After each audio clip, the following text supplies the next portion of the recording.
Thank you for having me this afternoon. What a wonderful session just now. Had fun listening to it. Of course, my boss, Jake, and my newfound idol, Dato' Kelvin, in the pink suit. I love that suit. I'm going to get a pink suit myself.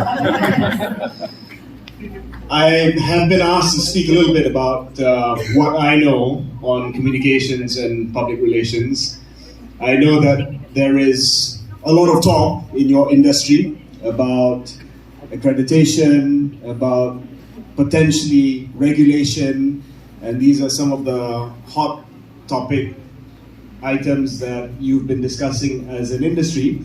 I thought I would just share with you my perspective on your industry, how I treat public relations and communications, and my thoughts on what the development of this industry would be like going forward, and perhaps my own personal story.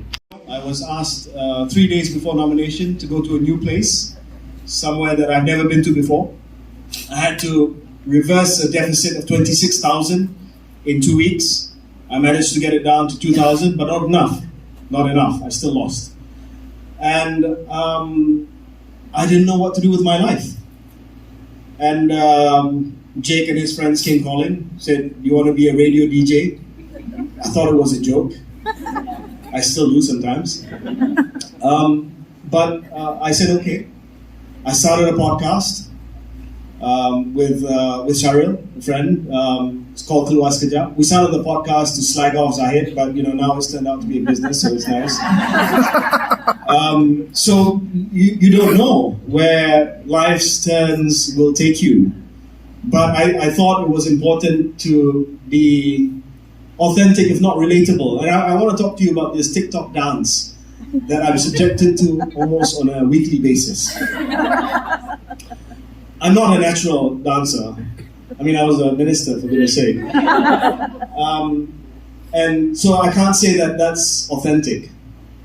But what is relatable, I think, is that I'm trying something that I am not used to. I'm trying to get out of my comfort zone. Yeah. I'm trying something. I think that's what it is, Jake. It's not, I'm not an authentic dancer. You can see that. 100%. The Malay said, "Tak lembut, keras." I'm not an authentic dancer, but I try to be relatable because I want to try something new.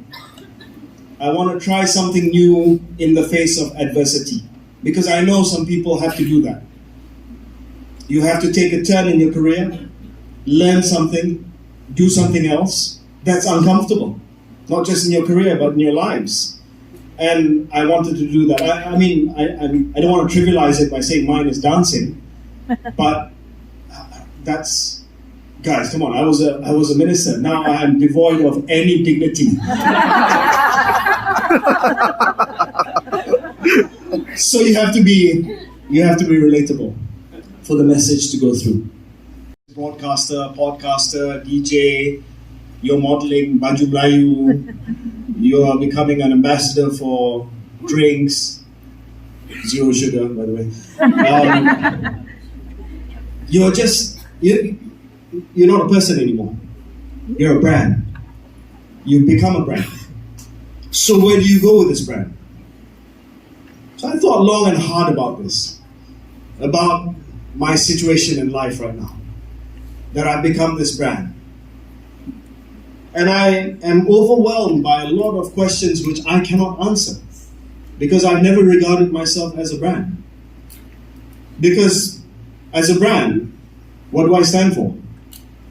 I mean, I knew what I stood for as a person, as a politician, but I don't know what I stand for as a brand right now. I'm everywhere, everything, all at once.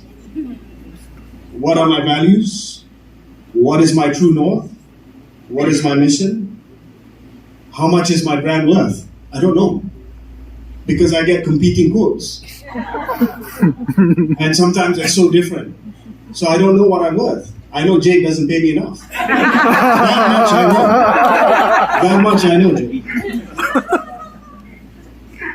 Who or what does the brand want to be associated with?